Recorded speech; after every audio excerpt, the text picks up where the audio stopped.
I'm here with Jeff Berwick. He is the founder of the Dollar Vigilante and also the sponsor of Anarchopulco. So this is our first year here. How long have you been doing this, Jeff, and what got it all started? This is our fourth year, and essentially the conference in Anarchopulco is the world's first voluntarist / anarcho-capitalist / anarchist convention or conference. Those words all mean generally the same thing. It generally means that you don't think anyone should ever aggress against other people, and you don't believe anyone should be extorted. And if you believe those things, then you believe that government is illegitimate. So I was looking around the world at conferences. There's Freedom Fest and numerous other freedom-related conferences, but none of them were completely 100% freedom as we are, in believing that nothing justifies any sort of extortion or violence against people against their own will. It's essentially slavery when you're doing that.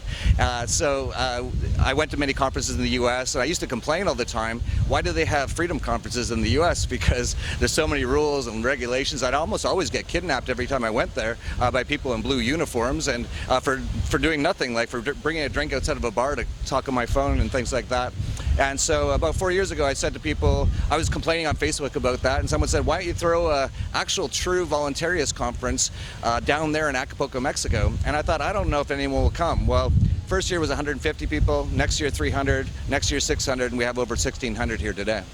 And it's truly fascinating to see so many people here. What's blown me away is the sense of community and how tight-knit the people are at this conference. Can you tell me a little bit about the emotions and feelings that you have when you see the audience grow like this, yet maintain that sense of closeness?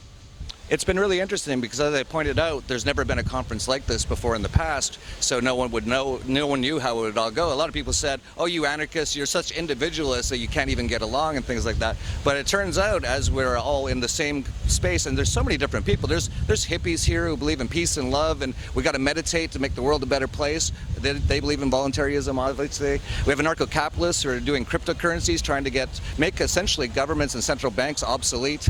You have guys like me in a suit standing beside a hippie. We all get along because we all agree in that we should not aggress against other people. And when we're around each other, we really just feel very comfortable, because when we go to other places, pretty much anywhere else in the world, we're around people who have no problem extorting us or kidnapping us if we don't do things that they want us to do. This is what I hear from almost everyone here, is they feel, especially if they're coming from the U.S., which is, it's so unfree today, that it's so nice for at least a week of the year to be around people who have generally the same values.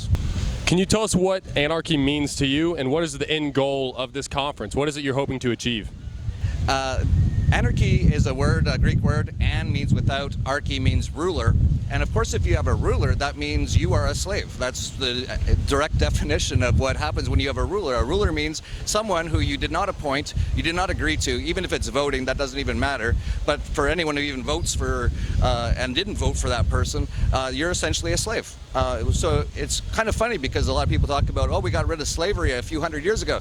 No, they didn't actually. They made everyone slaves under all these government type things. So a lot of people have a confusion. Of course, the mainstream media, the fake news, obviously likes to talk about anarchy is dangerous. If there's a riot and someone breaks a window, they go, it's anarchy. That's on purpose. They've been doing that for decades because they don't want people to realize there's another option.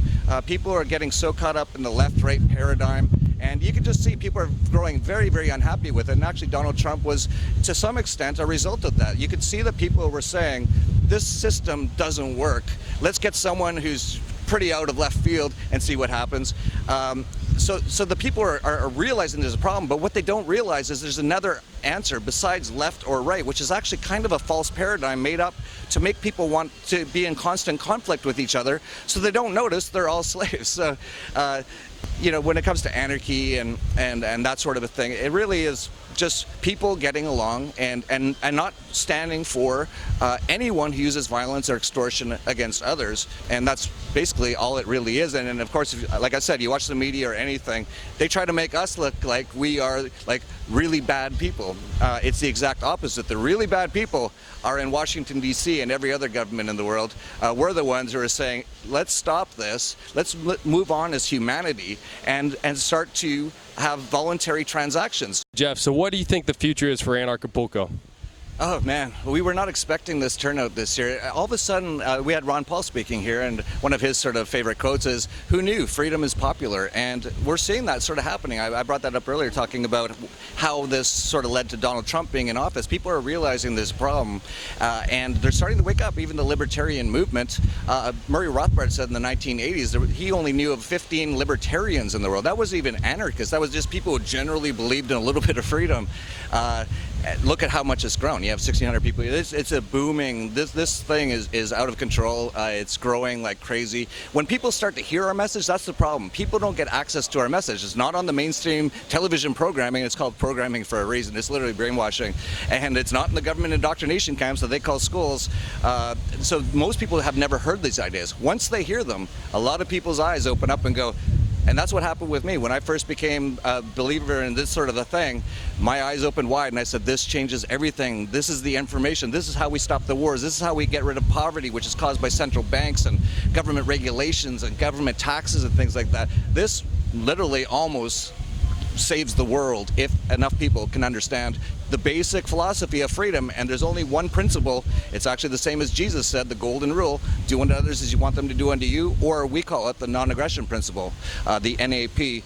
Do not aggress against others, and if you see others doing it, do not stand up for it and stand up against it. What advice or words of encouragement do you have for those who are just beginning their journey? I would check out my podcast, Anarchast. I'm a 400 plus episodes, top anarcho-capitalist podcast in the world. You can check out the Dollar Vigilante. We talk about the more financial aspect of it. Come to Anarchopulco. That's actually really the best way. We've had a number of people who have brought their friends who aren't anarchists, who are very statist, and by the end of it, most of them are anarchists. Like I said, once you understand, you can be around these sort of people and see, you can actually just see it all in their eyes. Not to sound like it's like a cult or something weird, but like, everyone here is alive and trying to really change the world, and we really actually have the answers. So come down to a place like this, and of course just do a Google search for a number of different things related to anarchy and things like that. Well, this has been truly a wonderful experience for all of us. Definitely going to be here next year, so thank you very much, Jeff.